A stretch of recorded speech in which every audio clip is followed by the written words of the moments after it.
మహబూబాబాద్ జిల్లా కేసముద్రం మండలంలోని వ్యవసాయ మార్కెట్లో పలు కొనుగోలు కేంద్రాలలో విక్రయానికి ఉంచిన వరి ధాన్యం మొక్కజొన్న తడిసి ముద్దైంది. కొనుగోలు కేంద్రాల్లో ధాన్యం కొనుగోళ్లలో తీవ్ర జాప్యం చేస్తుండటంతో అకాల వర్షానికి ధాన్యం తడిసిందని రైతులు కన్నీరు మున్నీరయ్యారు. ధాన్యం రాశులపై తాట్పత్రిలను కవర్లను కప్పిన వర్షం నీరు చేరి ధాన్యం తడిసిపోయాయి. కొన్ని చోట్ల వరి ధాన్యం తడవడంతో రైతులు కవర్లు కప్పుతున్నారు. అకాల వర్షానికి తడిసిన ధాన్యాన్ని కొనుగోలు చేయాలని రైతులు అధికారులను వేడుకుంటున్నారు. మొక్కజొన్న పంటలో తేమ ఉందని 3 రోజులుగా కొనుగోళ్లలో జాప్యం జరిగిందని రైతులు ఆవేదన వ్యక్తం చేశారు. పలు గ్రామాల్లో విద్యుత్ సరఫరాల్లో అంతర్యామం ఏర్పడింది. ఇప్పుడు మేము 3 రోజుల కానించి ఇక్కడ ఉన్నాం. మేము ఎందుకంటే మాకు మొక్కలు బాగా తేమ ఉందని ఇక్కడ ఉన్నాం. అందు గురించి ఈ గాలిదుమ్ములు వస్తున్నాయి కాబట్టి మేము అంతలనే పట్టల గురించి పోయేవారికి మాకు అంతలనే పట్టలు దొరకలేకపోయాయి. ఇక్కడ వర్షం అందుకున్నది అంతలనే మాకు చాలా మొత్తం తడిసింది, కొన్ని కొట్టుకొని పోయినాయి. ఇట్లా మీ కొత్త ప్రభుత్వానికి మేము ధన్యవాదాలు చేస్తున్నాం. మీకు అందరికీ మీరు ఏం చేస్తారో ఏందో మాకు కూడా సహకరించండి, మీకు మేము సహకరిస్తాం.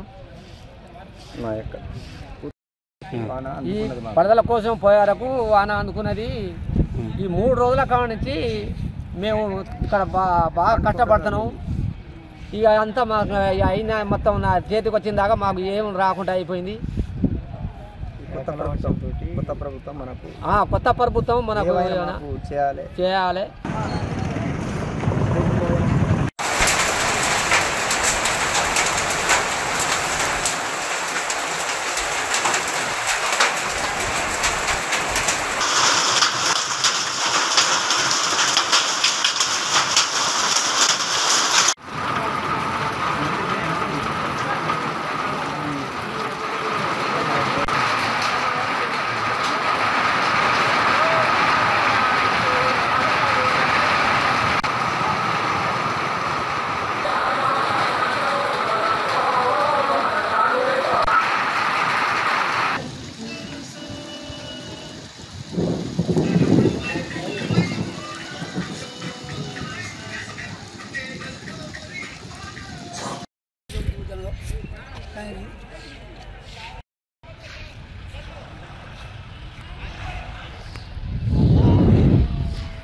ఎంత నష్టం,